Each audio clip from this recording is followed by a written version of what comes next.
should have known not to use a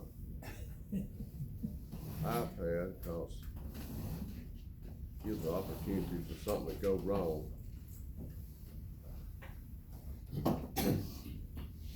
You know what, Tim had the same problem a couple of weeks ago, y'all might ought to take a course in that. Technology. Boy, oh boy. I think maybe he ought to take it. For one, yeah, maybe the one doing the talking ought to. You know, Larry, I heard you say, I've told you a time or two to tell Alan Cox I was thinking about him, but ever since Bob put this thing up here and you said he looks at that, I just want to tell Alan, you know, that we're thinking about him and we have him in our prayers, and he can well see you still got that smart mouth you always had, which he already knows. But let's start with the scripture lesson, Jim. Okay, guys, scriptures from Jeremiah 23, 1 through 8. Watch out, you shepherds who destroy and scatter the sheep of my pasture, declares the Lord. This is what the Lord, the God of Israel, proclaims about the shepherds who tend to my people. You're the ones who have scattered my flock and driven them away. You haven't attended to their needs, so I'll take revenge on you for the terrible things you have done to them, declares the Lord. I myself will gather the few remaining sheep from all the countries where I've driven them. I will bring them back to their pasture, and they will be fruitful and multiply. I will place over them shepherds who care for them. Then they will no longer be afraid or dread harm, nor will any missing, declares the Lord. The time is coming, declares the Lord, when I will raise up the righteous descendant from David's line, and he will rule as a wise king. He will do what is just and right in the land. During his lifetime, Judah will be saved, and Israel will live in safety, and his name will be the Lord of righteousness. So the time is coming, declares the Lord, when no one will say, as the Lord lives, who brought up the Israelites from the land of Egypt. Instead, they will say, as the Lord lives, who brought up the descendants of the people of Israel from the land of the north and from all the lands where he has banished them, so that they can live in their own land. Thank you. You know, John Miles, I thought, did an awesome job last week of unpacking the meaning from a piece of scripture that seemed to me not have any meaning at all for me.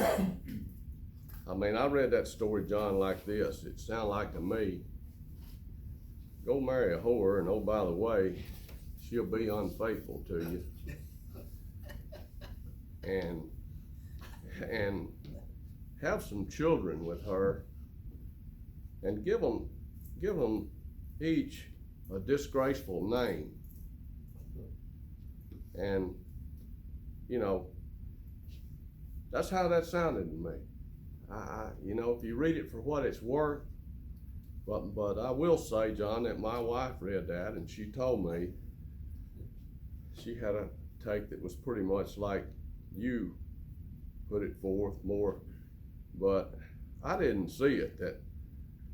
I didn't see that when I read the thing. I never got the part where the unfaithful prostitute represented God's people, where the unfaithful prostitute represents us, and the prophet represented God.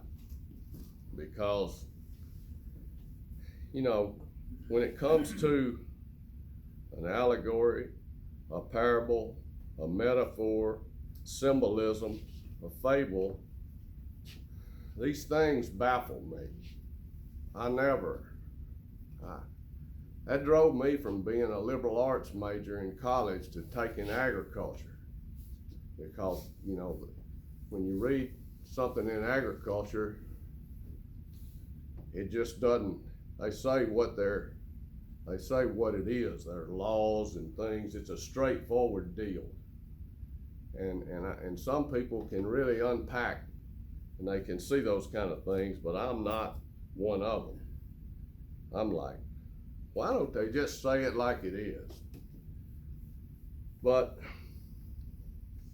you know, the prophets in the Bible, I realize Isaiah and Jeremiah, Elijah, Elijah, Ezekiel, all wrote things that are cloaked in symbolism. And one of the reasons they don't say it like I would say it was, if they did, the king would have immediately probably executed them.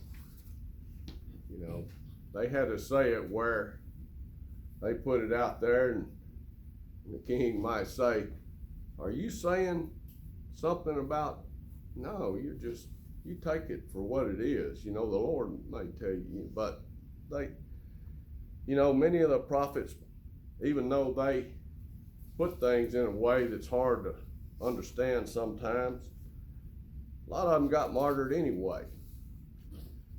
You know, John the Baptist was a prophet, not one of those prophets I just mentioned, but he was a prophet that foretold about Jesus, but he didn't hide that stuff much. He just went ahead and put it out there, you know.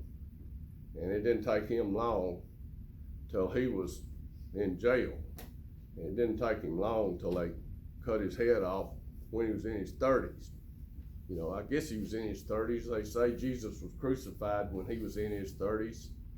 And John and Mary, John's mother and Mary, were both pregnant at the same time, and they killed John before they did Jesus. So, you know, they were, if you say what you mean what you say at that time, it might not work too well for you. So maybe that's sometimes why we have to sort through some things to figure out what it is. And I'm getting around to apologizing in advance that I may not know what this lesson means today. If I don't, you know, there's probably some of you can figure it out better than I can, but you know, maybe, excuse me, maybe the devil has gotten a little smarter since the day of Adam and Eve. It hadn't been too long since I taught about them, but God's people before Christianity, before Christ, and Christians after Christ has come, and people have an opportunity to know who Jesus is, have thrived in the face of overt persecution. The biggest failures, it seems to me, to live up to God's expectations seem to present during times of prosperity. I believe you said last week, John, that when that prophet was prophesying, Judah was on a roll monetarily. They were, you know, they couldn't hear what he was saying. Things were going well. But when things get a little tough, that's when we get to looking for God's assistance. During times of prosperity, you may not be this way, but I know I am. You know, if things are going really well, I can pretty well take care of myself. At least that's what I seem to think.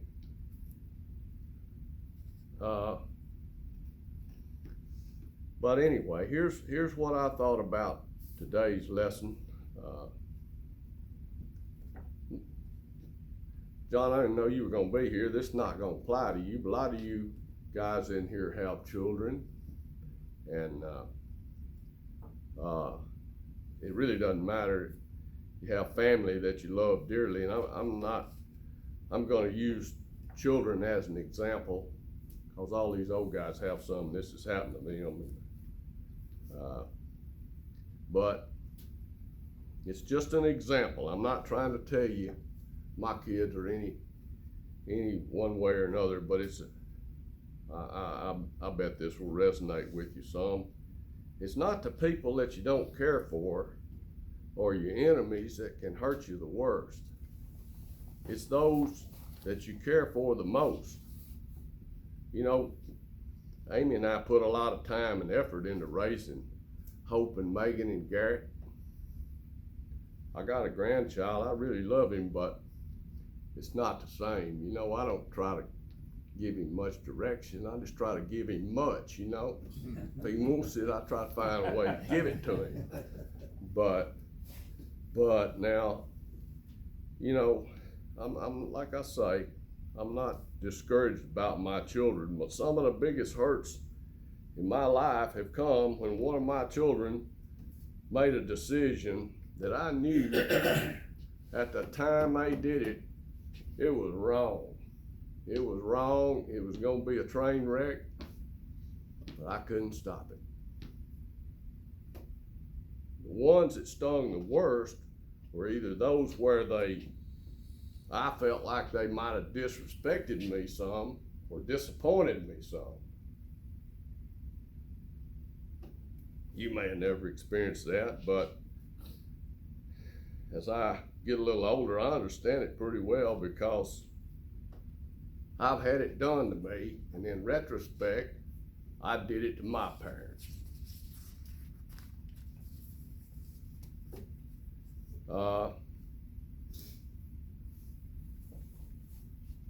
If you've ever had a taste of that at all,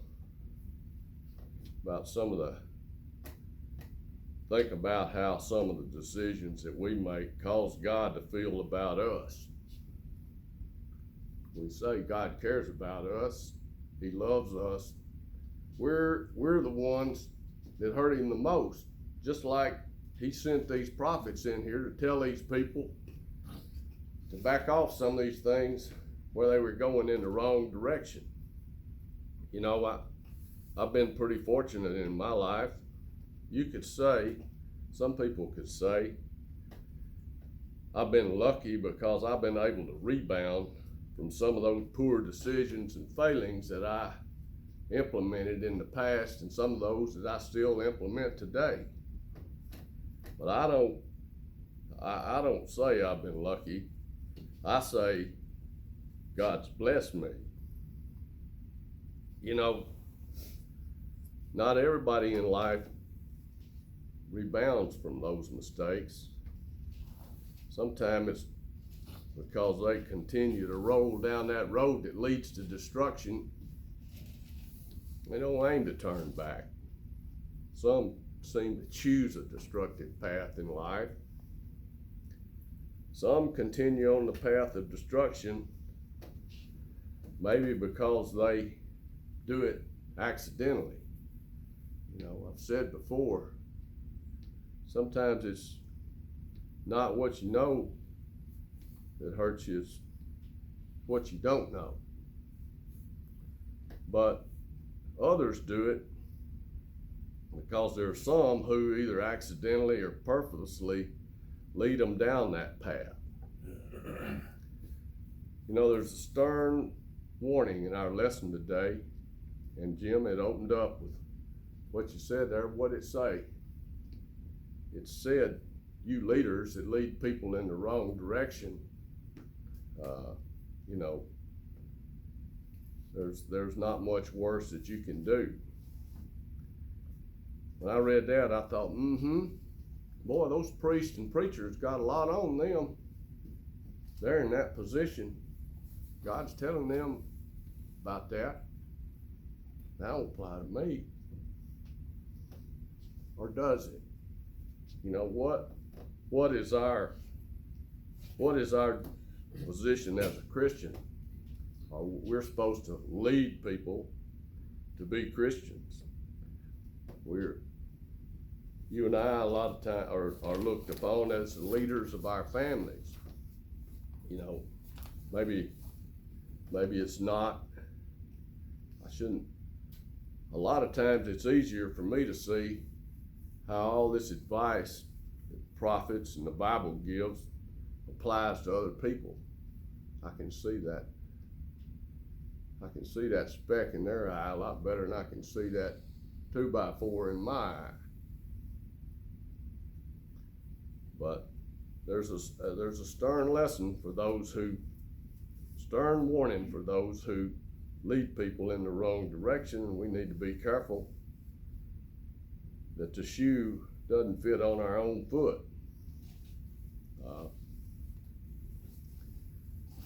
Perhaps the only thing worse than going down that path of destruction by your lonesome self is leading others in that direction. Watch out, you shepherds who scatter and destroy my flock, declares the Lord. Isaiah said it too. He said, woe be to those who call good evil and those that call evil good. Pretty much the same warning. Here's another thing I ask myself from time to time.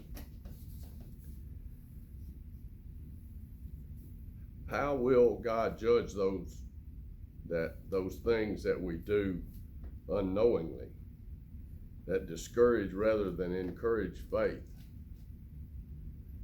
You don't know what it is that you don't know that you do that is bad in God's eyes, and it may not be bad in your eyes. I've had that little experience in life before too, where I've been judged. I had a misunderstanding one time with a game warden. He looked at my equipment and he told me that I had a shell in my gun and I needed to come talk to the judge down in Lauderdale County about it. And so I just picked up, I hadn't turkey hunted too long. Matter of fact, this first year I turkey hunted, I just picked up my duck shells, put them in the gun. Well, there's some specifications around what shells you can use. Anyway, like I say, I tried to explain that to him, and he didn't. He just said, you need to come in. So I went to the judge. I talked to the judge, and I explained to him that I wasn't aware of that, and I hadn't done that very long. And that judge sympathized with me. I thought he was going to let me go, right down to the very end, where he said, I understand where you're coming from, but when you hunt in my county, you're responsible for what's in the gun, and also you're responsible to know what's in the gun. And that'll be $104 in court costs. And that was in 1979. It's pretty good learning. I still remember it. But the reason I use that example, God may look at some of his people that don't know him or don't know Jesus in a different light than those of us who call ourselves Christians.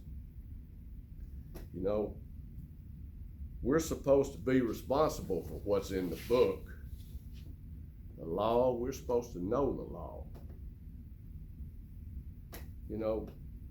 I don't find a whole lot of relief in Jeremiah's words where Jeremiah says about what will happen in the time what will happen in the future. I can kind of be a prophet myself. Bill, grain prices are gonna go up. Don, the stock market's gonna go up too. I know what you're thinking. You're thinking, when? Right? Right. Absolutely. You got Yeah. that answer? Yeah.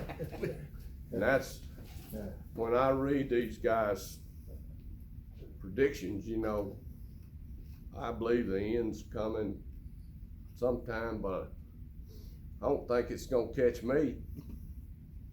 But whether it is or it isn't, I used to didn't feel this way, and John, you don't feel this way, but I'm on the backside of my time one way or other. I'm 67. I don't think I'm gonna make it to 134, whatever it is if I edit it right. But I'm a little bit of a procrastinator. You asked me if I've studied this lesson this week, and I have studied it more than just this week. From time to time, it takes me a long time get my arms wrapped around these lessons. I have nearly 4 weeks to prepare every time, but rarely do I have it complete until the day before, and many times before an hour before I give it. You know, I really, some of you are planners, you have everything in a line a long time in advance, but I do my best work when my back is against the wall, right when the time's running out, right up to the deadline. But Jeremiah makes a prediction here, and says that one of these days some will be faced with revenge, and others will be brought back to their pasture where they won't have to worry much anymore at all. There's also a prediction about the coming of a righteous descendant of David's line that will rule as a wise king. Well, I don't know whether that's already happened or whether it's going to happen tomorrow or whether it's when it will happen, but all that has a strange similarity to what we sometimes call the second coming of Christ. Some people say the time is at hand, and like I said, the end of time, I don't believe I'll see that occur in my lifetime, but I could be wrong. I do know that being the procrastinator that I am, if I'm gonna call myself one of God's men, it's really time for me to double down to get God's work done. Up to this point, you know, I've done more talking about it.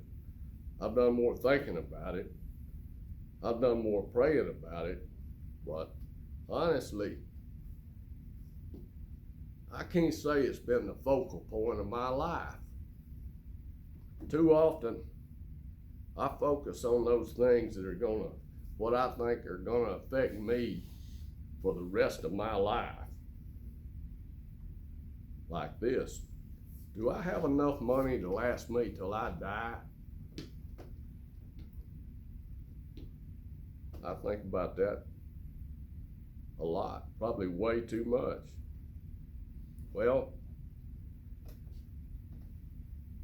what happens after that is what I need to think more about. Will God say, "You've done a good job, my good and faithful servant"? When I read the verses of scripture that Jim read for us today, those were kind of my thoughts, but I warned you that I'm poor at interpreting metaphors cloaked in symbolism. So, the reason I brought this little iPad, it's locked, but I'll unlock it hopefully.